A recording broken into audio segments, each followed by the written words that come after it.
Hello, Shiggy, and welcome to the Words That Change Lives podcast. It's so great to have you here. Hi, Helen. Thank you for having me. It's been a while. It has. It's really great to speak to you. And so, just as a reminder for listeners, we have different types of episodes on this podcast. And this particular episode is called A Head to Head, where we look at a topic around words, around your area of expertise. And this one is called Eyes versus Ears. And of course, we're going to unpack that a little bit more. And I think the best place to start with that is all about you, finding out about you, because audio has really, really featured in your career in many, many different ways. And you have many, many skills and talents around the power of audio.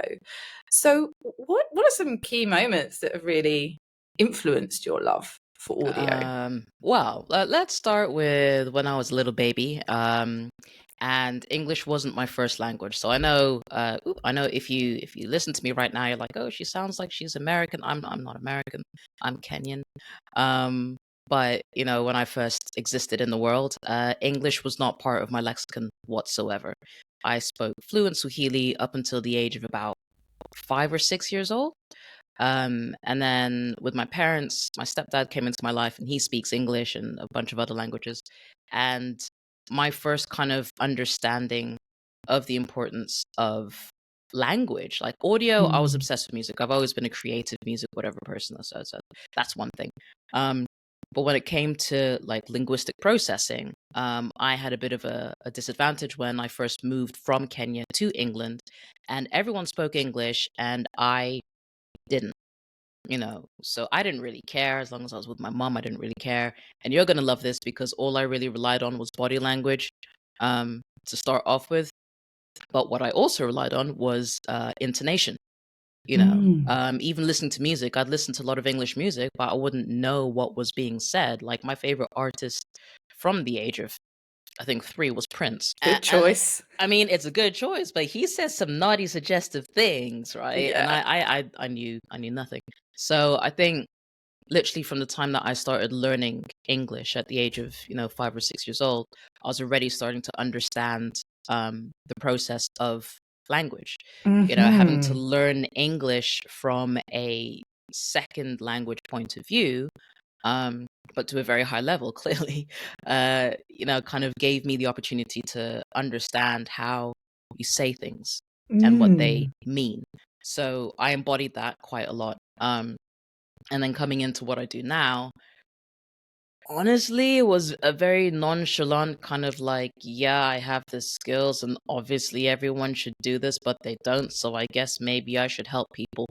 Um, think in what was the first time? I think 2018 was the first time I was initially pulled into the area of spoken audio assets, Mm-hmm. as opposed to music, because I learned music technology at university. Um, Can we just take a few yes, steps back there? Because first of all, I can imagine going from Swahili yes. to English. That's an incredibly different language in its composition. Mm, And so what you're saying there is that the way that people were saying things was what you picked up on. hmm Um, and then I'd love to talk about your music because obviously I really connected with you over music and DJing, and obviously it's just a hobby for me, but you really you go out there and you do your thing, which is absolutely incredible to see. You look fantastic, you look amazing. Please remind me the name of your DJ name again. Yeah, it's going through a transition at the moment. It was, gosh, there was so many things. It was Neopink, but now That it's was it. Neodroid. Love it. Is what it's changed into. Yeah. So you studied music at college? Yeah, I basically I've been playing musical instruments. I play the cello from the age of 6. And I play 7 musical instruments. Um, and then I started studying music technology, not music, at A level. So from the Mm-hmm. age of, I believe, 16, 17 is kind of when A level start. Mm. So I And what was did. it back then? What was the technology? It was hardware mostly. At St. Bede's, we had a music technology hut, which was Mm-hmm. kind of cool. We had lots of MIDI equipment, so like kind of uh keyboard controllers. We had a huge outmix desk, which was great. It was a Mackie. Was it a Mackie? No, it was a Fostex. Sorry. So, like, if anyone is younger than, I suppose, a 97, oh my god, a 97 baby or something, like, Yeah. I'll say Fostex and you'd be like, what? So we had a Fostex mixer with a Fostex hard drive recorder. So we would do multi-track recording on the mixer. So all our instruments would go in through the back of it, and then it would go out onto this little hard drive in a rack. Right. And a lot of people would be like, if you're a musician or musically inclined producer, and I'd be like, oh yeah, I saw those in my software. And I'm like, no, hardware. So yeah, that's what it was. It was a lot of live music recording. The group that I was with, it was mainly dudes. I think there was me.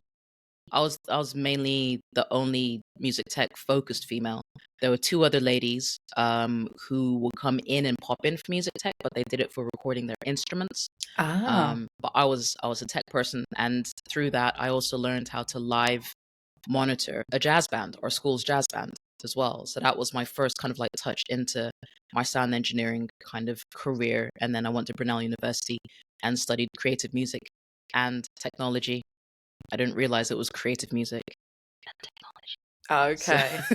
So it was a heavier lean on the creative music. Yeah, so my instruments had to come out in full force. I was just like, I didn't come here to play music, although the improvisation stuff was great. Learning a time signature. What was the time signature? I think it was 10 over 14 and a half, which was crazy as a time signature. So yeah, a lot of learning in there. I know I glossed over that initially, but yes, I am very musically inclined. I started DJing when I was studying A levels because I was at a boarding school, and Disco Dave wasn't really selling it. His music taste was limited. I can imagine. So me being the cocky little 17-year-old that I was, I'm like, I could do better. Bear in mind, I have never touched vinyl or CDs or any DJing aspect ever. It's just me and my friend Stanish. We were music tech buddies. We just hang around a lot. And he had vinyl and he played trance. And I was like, I'm going to learn to DJ over summer. So I did. I begged my mother to get some CD decks because I knew vinyl was going to be too heavy, at least with CDs. I already had a huge CD collection because I love music. And she pawned her car. She pawned her Volkswagen Jetta that she just bought for these decks. Yeah, and she's like, you had better get the money back for this. And obviously I have, plus change. Yeah, what an incentive. It was. And I learned from a book called How to DJ Properly, which I think should be the Bible for everybody. I didn't know there was such book. Yeah, it's I still have it. I should have brought it down. I still have it with me. Like, it's literally how I learned to DJ. There wasn't YouTube in 2000, right? It's when I started learning. That's when I started learning. 2003, I bought Technics and Technics 1200s. There you go. So you're way more advanced than I was when I started. I started on CDs, and then I learned how to DJ on vinyl at university after blagging my way into a job as a sound engineer. I had no idea what I was doing. Like, I just made my CV look really sexy. And they're like, yeah, sure, this sounds great. We'll hire you. And I'm just like, I don't know what I'm doing. Amazing. So yeah, that's just the beginning part. I'm not going to go into the whole thing because we'll be here for that. Then obviously the trajectory off there, you've moved into digital from CD. So I skipped the CDJ. So I had a huge gap where I didn't do any DJing at all for like 10 years. And then I got my Tractor, got my little S2, and I got S4 a few years ago, and loving that. But so you carved out a career in DJing. Yeah, it still is and always probably will be my happy place because it's a conversation again, right? It's a conversation through music where people feel sounds that make them feel a certain way.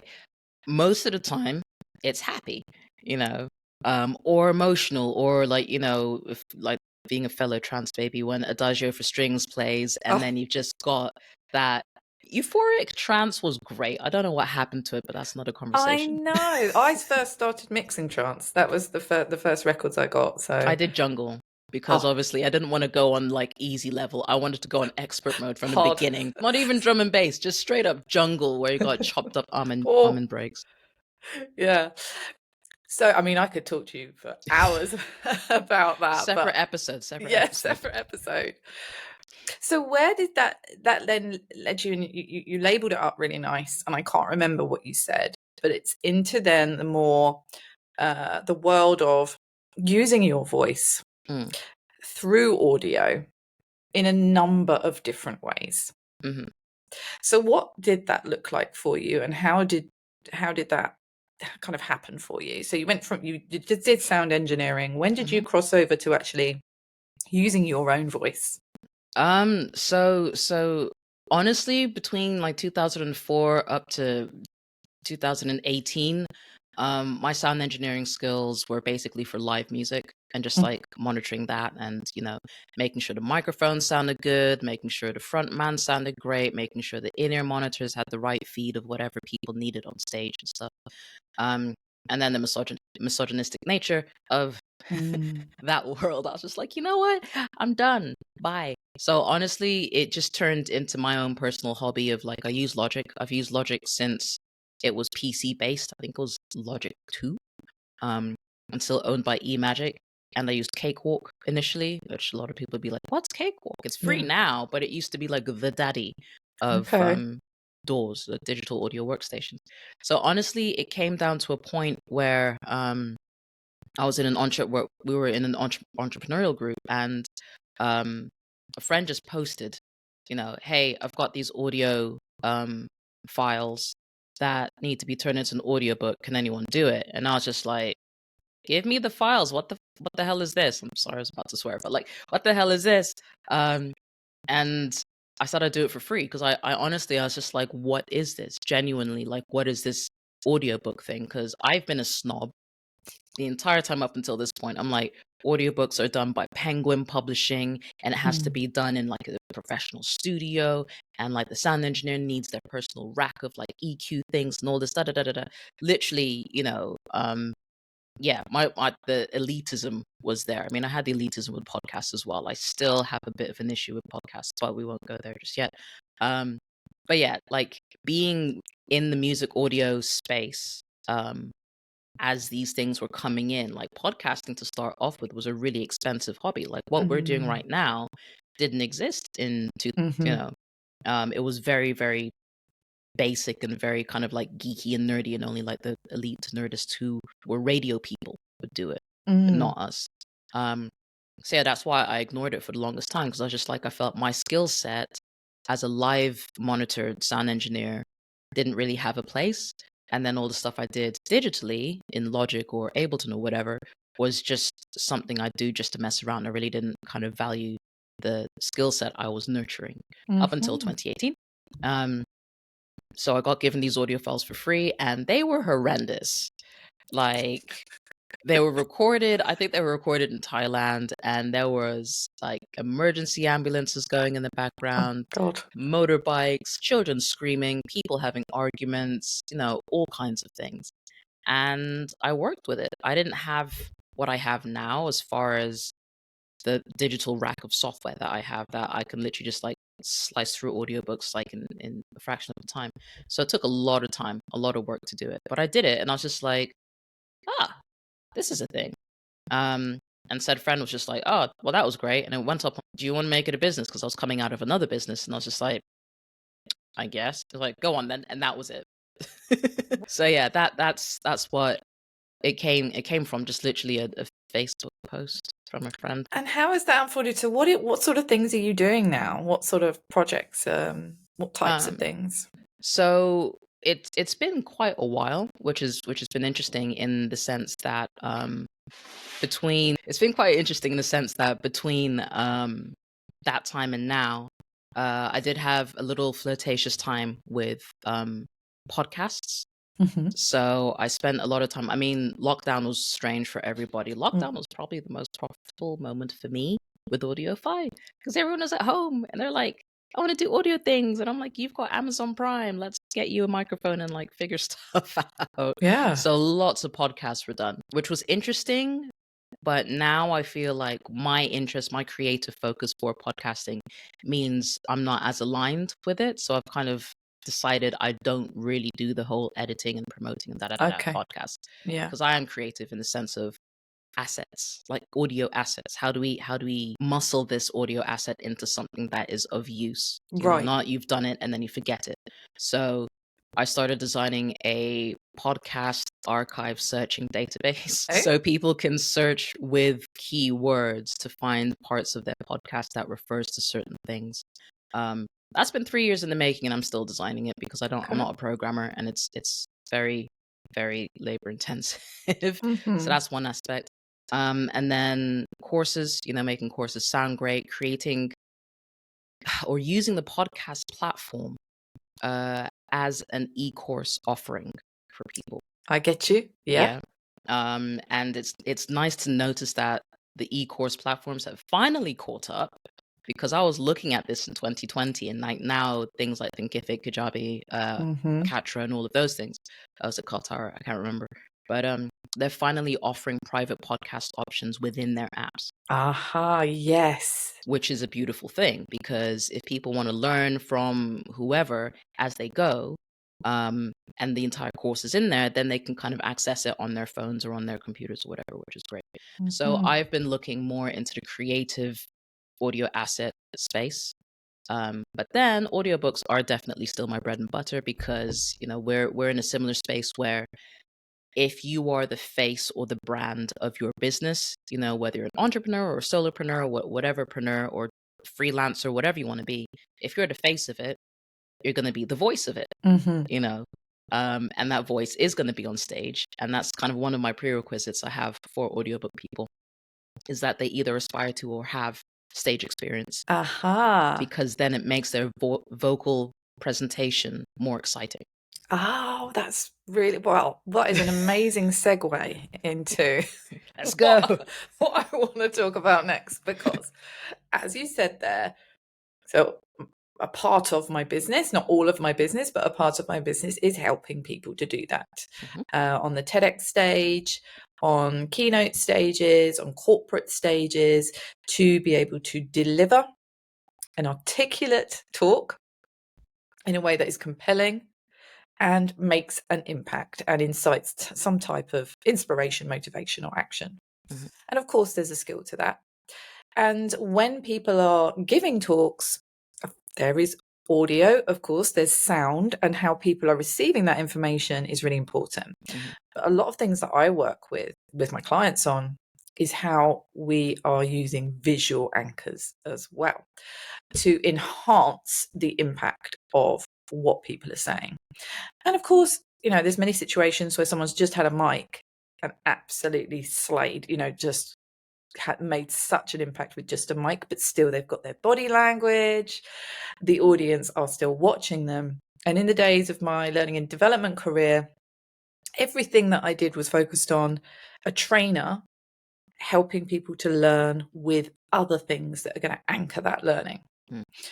So what's your experience of that before we move on? So this is the eyes part of this head-to-head.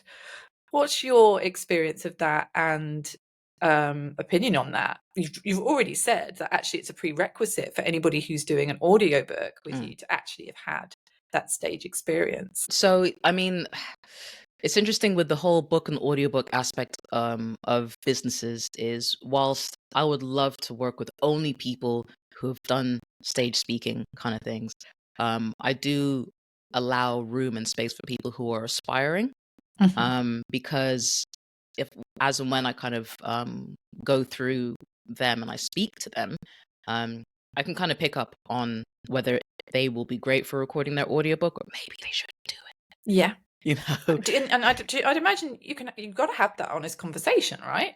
Yeah. Because some people don't have a voice for radio. No, it's true. I mean, a great example is like between us, we both have our own cadences and intonation styles. All right. Yours is more kind of engaging and capturing, and it's very upbeat and inviting of questions. Whereas I'm kind of, I think it's just because I haven't had my coffee yet, but I'm more kind of, as a matter of fact, hitting statements and hitting bullet points that are very much pulling your attention. So we're both pulling attention in different ways. So I do have experience in the sense that I studied Lambda and I did Okay. Lambda as a child. Wow. And I think I got a distinction. I can't remember. It Amazing. was eons ago. We are old.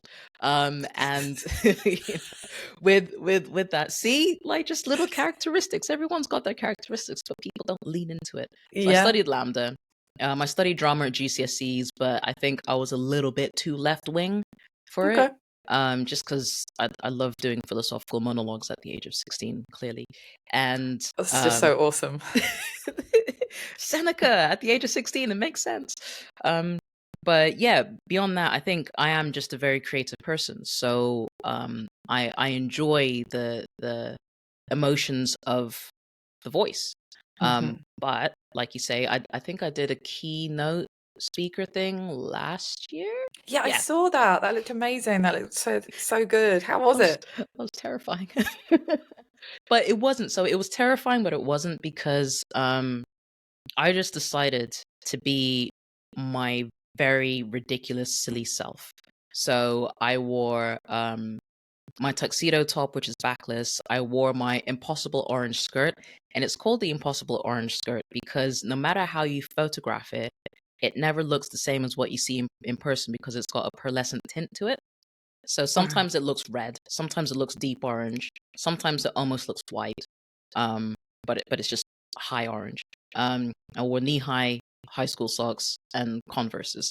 So and I think I also have my hair in bunches, in pigtail bunches, because I just needed to break everything from people's like visual aspect, I right? get it. Visually coming onto the stage, I had my tuxedo, which is tails on it, and then I took it off halfway through my talk. So for sure, in person, when you're on stage, there is a huge physical visual performance element.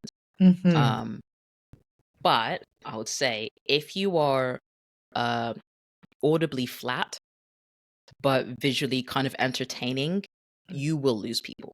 Because they'll be like, "Oh, it's a shiny, flashy thing for a little while," but then after a while, they're just like, "Okay, so what am I trying to get from here?" Great point. The words you use and the way you use those words are huge. So there is that saying of, the body language is 58% of, and the words we use are just 7% of the impact. I don't agree with that. No, What you say and how you say it make up a vast proportion of public speaking. And then the visuals for me are an enhancement of that. They're there to enhance. If you're using any type of slide, it's got to take your audio, your words to another level, rather than you using them as a crutch or a support, because then it just turns into a presentation and exactly. and you get lost.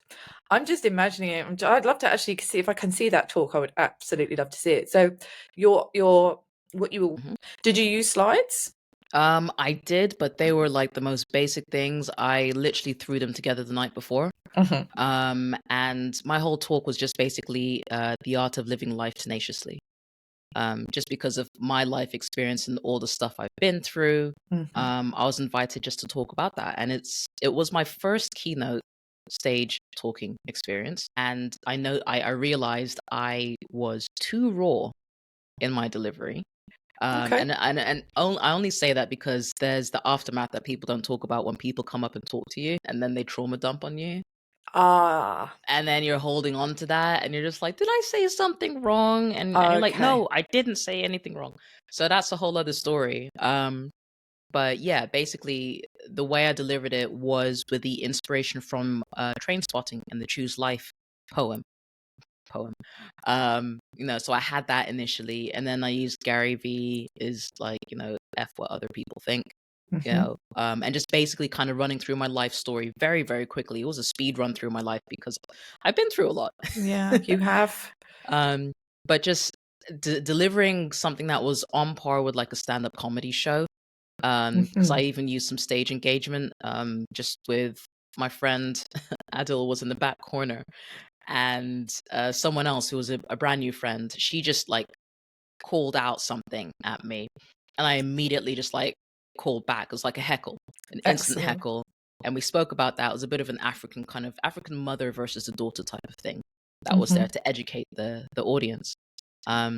So being able to take that on board, I think for me was a great learning curve, because I realized, like, yes, audio is one thing, yes, speaking is one thing, but engagement is another thing. So you've It got the really is. visual, but then It you've got is. engagement. A lot of people on stage, I've noticed, don't like to engage with their No, audience.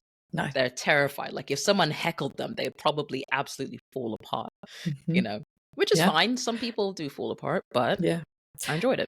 It's interesting because one of the other head-to-heads I've done is public speaking versus stand-up comedy. Ooh. Yeah, and this sort of conversation was going on, but engagement, yes.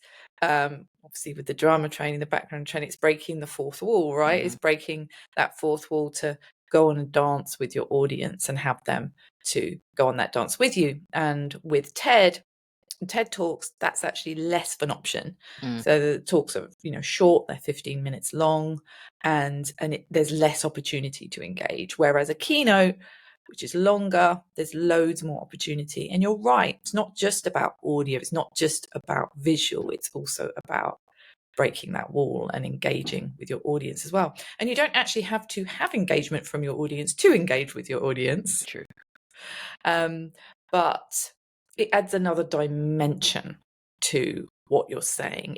I think we're agreed here, it enhances the impact of your words. Absolutely. So let's strip it back then, and let's go to ears. This is your absolute area of expertise. Yes. So what does audio only do that visual doesn't do?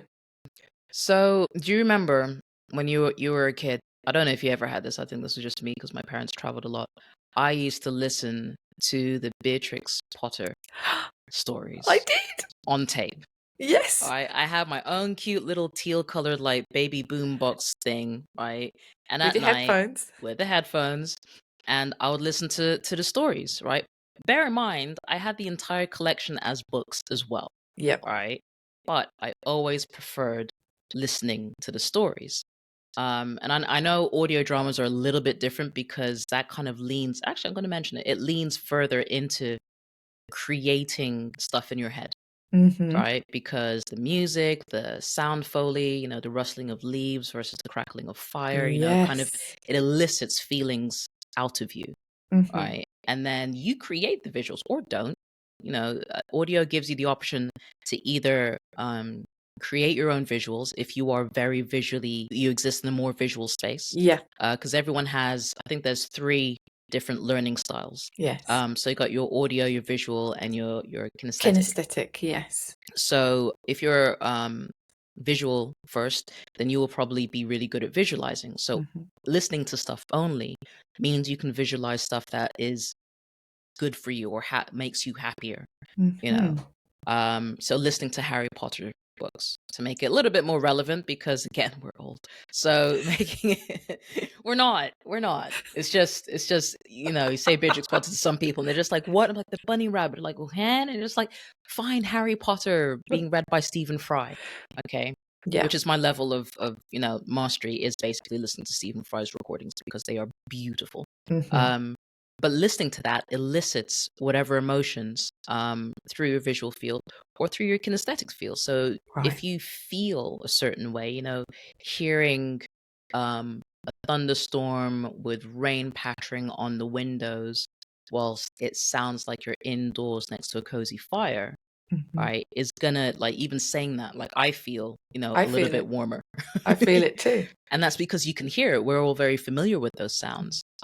So that familiarity will kind of create spaces that you can not really get as much when you're already visually force fed Right. things. So yeah. It's interesting because as you're talking, I'm thinking, gosh, yeah, I am so visual, so I'm like majority visual. And I love listening to things. I used to love listening to the stories.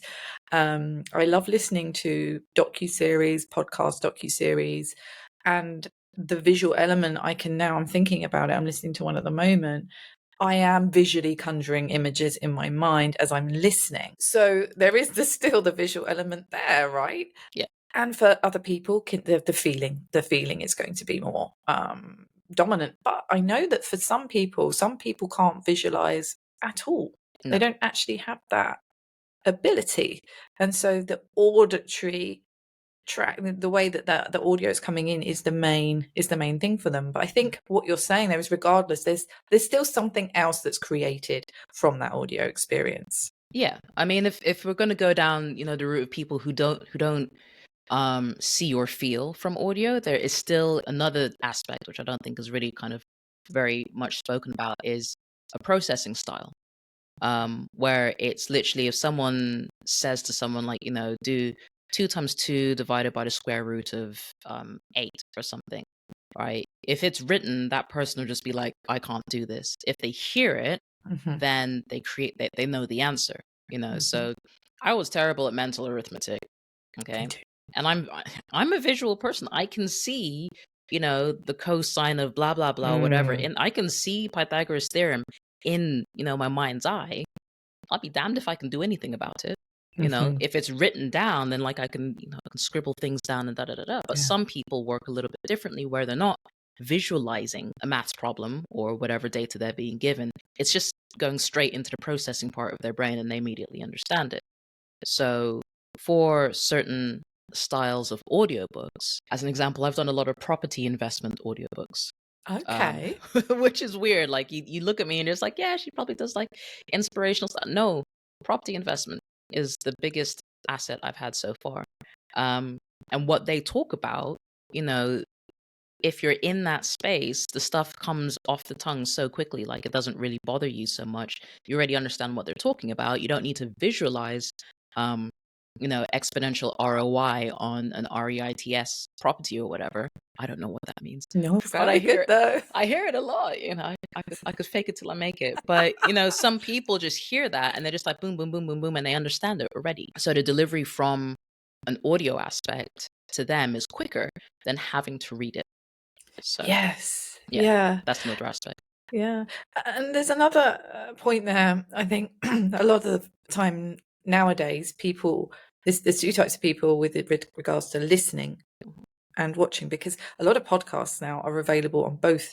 You can watch them on YouTube as well as listen to them on podcast platforms. Yes. And a lot of people I speak to watch podcasts. I don't do that personally, because when I'm listening to something, I'm usually doing something else. I'm usually tidying up or like doing other bits or walking or exercising or something like that. Whereas a lot of people like to watch podcasts. But I guess with the audiobook, it's either you're reading the book or you're listening to the book. Yes. Right? Yeah. So what experimental assets is something, again, I think I mentioned at the beginning, like, I lean more into creative kind of things.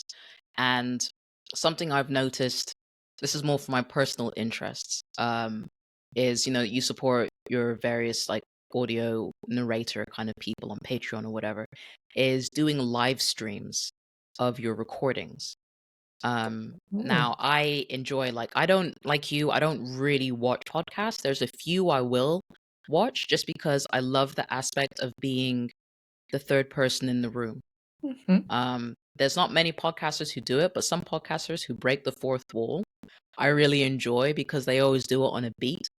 They'll be like da da da da da da, and then you should really do this, and just like, me, I don't know what you're talking about, which is great. Again, it's stage engagement, but it's through a podcast. But I really enjoyed, as evil as TikTok is, there's certain narrators I follow on there, and when they do a live stream, like, they'll tell you when it happens, or even on Discord.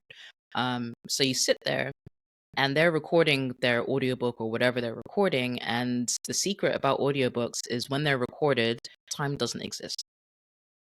You can record your last chapter at the beginning. You can record your first, like, there's no linear nothing, right? So even when you're recording a chapter, you can record, your first 8 paragraphs or whatever, and then pause and have a chat with people who are watching the live stream, and ask them what they thought about, the tempo of the chapter so far, if the voices work, da da da da da da, right?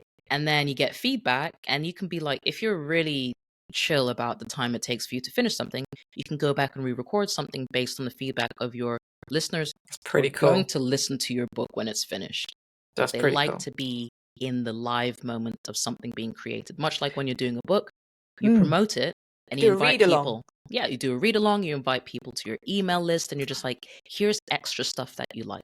Same thing for Yeah. audio. Granted, it's a little bit video based, but same, same. Okay. That's really interesting. So, what about the future of audio? Where are we Yes. going with it? And what do we need to consider in terms of how we absorb words and learn and be inspired from them and take action from them? What's coming up? Um, it's interesting. AI is very, very much here. If you reject it, then you are going to fall behind. Mm-hmm. I don't like calling it AI because it's not really artificial intelligence. It's just ML, which is machine learning, because Mm-hmm. that's what it is. But I'm pedantic like that. Always have been, always will be. But machine learning audio is here. It's doing a lot of stuff. A lot of people are freaked out by it, but you either adapt or die. So I was toying with Descript's create your own voice option in 2020. I was about to say 2002, but that's too far back. 2020, during the pandemic and stuff. I was already looking at, how fun it would be to have my voice, a cloned voice, that can narrate my essays for me in my voice. I then realized that my voice is way too kind of like all over the place for AI to be able to do that. So it's a safe bet. But Okay. now it's gotten so much smarter within 3 years, 4 years. Now, there's people talking about like fake Drake songs or fake artists, Yeah. songs coming out because now you can emulate voices really, really well. So that's something that's coming in. I would highly, highly suggest not embracing, taking a fake AI voice and using it for any of your audio assets. Right. All right. So as great as it is all coming in, um, definitely don't try and replace yourself because that's literally what will survive. In this Mm. AI world, you being a face front business, you need to use your voice as much as you can. All right. So then you are a voice out there. When people hear your voice, you hear Gary V. Like who else can be Gary V but Gary V? Okay. Even if he AI'd his voice or whatever, right?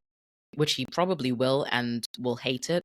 But Yeah. he'll use it for certain things, but like the in-person experience is always going to be different because those intonations that we have are going to disappear with AI voices. Mm. So there's that aspect.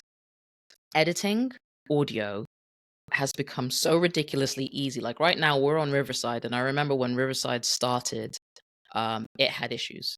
It had a lot of buggy, crashy issues. And now it's great. Same Yeah. with Squadcast, which is my preferred platform. They've been bought by Descript, right? So Descript now owns them, and what they're doing there is crazy because you can do video editing and podcast editing and refine the audio Yeah. in one click, Yes, with a that's premium thing. I've seen, there's this, they call it the AI transcripts. Everything's, they're using AI to Exactly. pull everything out for you And it's great, and I love it, but the speed of execution means that there's going to be a lot more trash out there, which is fine. It has to happen. true. Yeah. Which means again, your voice is super important in the Whoa. myriad of trash coming out. So Yeah. Let's talk about that. Are you able to share a little bit about that in terms of the focus that you've got on that type of yes. thing? Yeah. So I kind of hinted before that like I've kind of let go of the world of podcasts. Just because unless you look at the long-term plan with your podcast, which goes beyond like if it's beyond your business now, do you still want it to be around? Like you have to pay for hosting, you have to pay for certain things and stuff. Are you going to pay for that indefinitely? If not, then make it something that can stand the test of time. YouTube, in all honesty, just upload it to YouTube. It'll just stay there forever. But the second you stop paying for your podcast, it disappears. It becomes driftwood in the podcast space. I've gone back to old podcasts and they just don't exist anymore. The Right. metadata and everything, the RSS feeds are still there, but it's a husk. Ghost Okay. ships are everywhere. So that really frustrated me when I started looking at that. I'm just like, people aren't thinking long term with that, which is why I really encourage the idea of like private podcasts or have them behind an email list. Hello Audio is probably my favorite platform at the moment, where I think they work with Thinkific now. And I'm not plugging any of these. I have no commission or whatever. I just like what they do. Yeah. Okay. But, if people pay to be on an email list, that email is then attached to the podcast access that they have specifically, and they can access your podcast privately on their chosen platform anyway. So Okay. Apple, Spotify, Google Podcasts, which is dying, again, like big example, Google Podcasts is just killing it off because they're obviously got the YouTube thing that they're focusing on. So I just feel like that space, much like our social platforms, which are dying a death at the moment, it comes back to having an email list or having something that you can control fully. That's yours. Yeah. That's yours. Even though there is software out there that, kind of can help you, just be wary that nothing on the internet is permanent. So with whatever audio stuff you have, if you can host it privately, that's great. If you can host it with some software that's around for a while, that's great, but always have your own backup. AI is going to make a lot of trash out there, which would just devalue a lot of things, but then also mean that stuff that you focus on that is your own voice will increase in value if you can position it properly. Yeah. So that's the main thing. Is like your voice is so important, whether it's on stage or whether it's online, doubly, triply so online because of what's coming. That's really, really insightful. And nicely wraps up this episode of Head to Head with Eyes versus Ears. Shiggi, it's been so awesome to talk to you. I've actually learned a lot, and I'm buzzing. It's been really, really great to talk to you. And with all my guests, I ask them one final question on the Words That Change Lives podcast, which is, what words have changed your life? It's going to sound so cheesy, but honestly, it's very meme-orific. It's cool story, bro.